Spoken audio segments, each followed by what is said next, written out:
அன்னைக்கு இந்த விசையின் சுழற்சி விலை வச்சு ஒரு அப்ளிகேஷன் வந்து பார்த்தோம். என்னன்னா அந்த ஃபயர் மேக் பண்றது. இன்னைக்கு பார்த்தோம்னா அந்த மிக்சி அது வந்து நம்ம இண்டிவிஜுவலா அந்த பிசிக்கல் ஒர்க்கை பயன்படுத்தி நம்ம ஒர்க் பண்ற மாதிரி இது பண்ணியிருக்கோம்.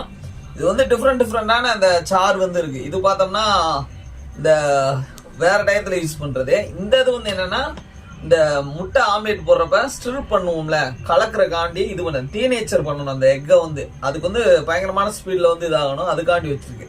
இப்படி எப்படி இப்போ வந்து எப்படி ஒர்க் ஆகுதுன்னு பார்ப்போம். வந்து ஃபர்ஸ்ட் இந்த ஸ்ட்ரெயின் ஃபார்ம் கொண்டு போறேன். பிடிச்சுக்க.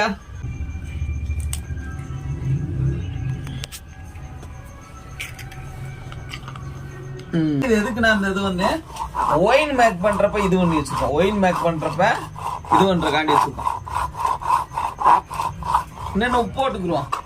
இப்போ வந்து இந்த பக்கமா சுத்திட்டு இந்த பக்கம் சுத்துதா, மிக்சில வந்து ஒரே சைடையும் சுத்துவோம். ஆனா இதுல வந்து இப்படி சுத்திட்டு இப்படி சுத்துறதுனால டீனேச்சர் பயங்கரமா ஆகும். அதுக்கு தான் இந்த செட்டப். இது வந்து இதோட அட்வான்டேஜ். இந்த பக்கம் சுத்திட்டு அப்படியே இந்த பக்கம் சுத்துறதுனால இந்த டர்ன் போகுது. அதனால இந்த இது வந்து நல்லா வரும். கொஞ்சம் எண்ணெய் ஊற்றணும்.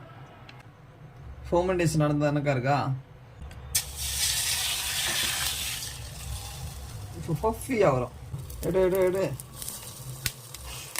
அதாவது முட்டையோட அந்த புரோட்டீன் வந்து என்டையர்லி டீனேச்சர் ஆயிடுச்சு. நல்லா கலராக இருக்கா.